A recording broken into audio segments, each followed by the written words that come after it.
Americans keep horses to ride and race, and we appreciate their noble nature. But in other parts of the world, they're treated as livestock, the same as cattle or poultry. As Bill Whitaker reports, that leaves one businessman in the middle of an angry culture war. Just a heads up, this story may be disturbing. They are the very heartbeat of the Old West, wild horses that roam America's prairies. While some see majesty in their freedom, others see profit, not in what horses bring to wranglers and ranchers, but to slaughterhouses for their meat. For more than 2 decades, this has been the Roswell plant where Rick De Los Santos slaughtered cattle. Now he plans to do what to some is unthinkable, butcher horses instead. The tough economy took its toll on De Los Santos. He and his wife Sarah run this family business together. They've lost more than $200,000 over the past 2 years. But they saw a new opportunity. Upon the recommendation of its accountability office, Congress reversed a 5-year-old ban on American horse slaughter, agreeing it had made conditions worse for the animals. Many of them trucked over the border to Mexico for slaughter under horrible conditions, documented by the Humane Society. So these horses are going into Mexico to be slaughtered there, and all we want is to take care of them here. De Los Santos applied for a license and began to retrofit his plant to meet the new USDA requirements. He was delighted to learn his would be the first American slaughterhouse cleared to sell horse meat to Mexico, Belgium, and a host of other countries where it is considered a delicacy. Now relief has turned to frustration. It's cost us about $75,000 is what it's cost us just to get ready to slaughter horses. And it's now just sitting idle? It's sitting idle, yes, sir. Believing he's fulfilled the USDA requirements, he's been anxious to get his final government inspection and license, but it's been nearly 4 expensive months of waiting for the USDA to pay a visit.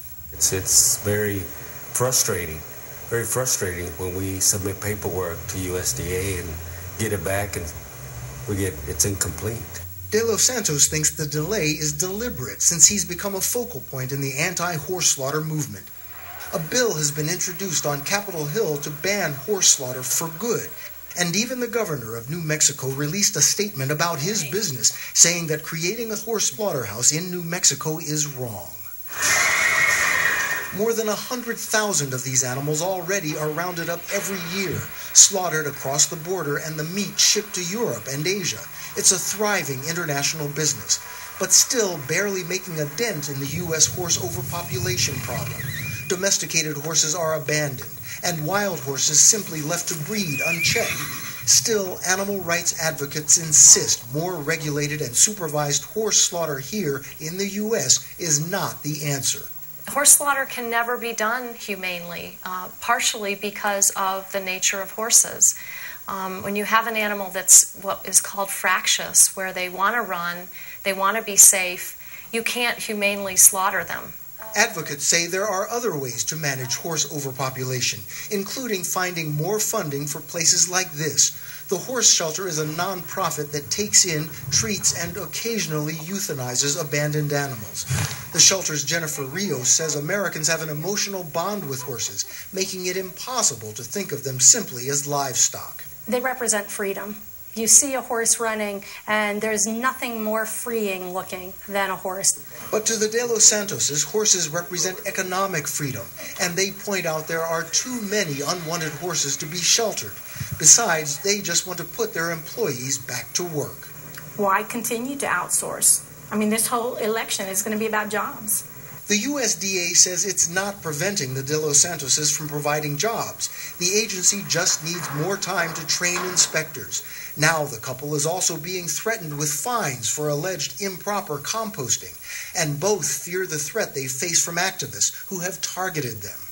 They yell and scream and picket and do everything else. And for a small voice out here in Roswell, New Mexico, how loud can we scream?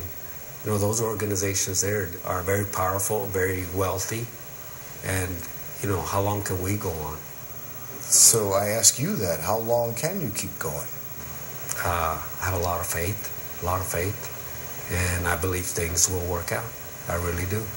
Rick De Los Santos knows it'll be easy selling horse meat to foreign markets, but it will be much more difficult to sell the American public on a simple idea.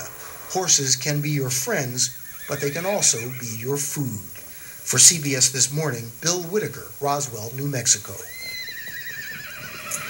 Nope. You know the line that got me in that piece, guys, where she said, horse slaughter cannot be done humanely. That's what got me. I can't, and I know it's a contradiction from a girl who enjoys a good burger, but there's something about when you see something that can be your food and that can be your friend. I can't wrap my brain around it.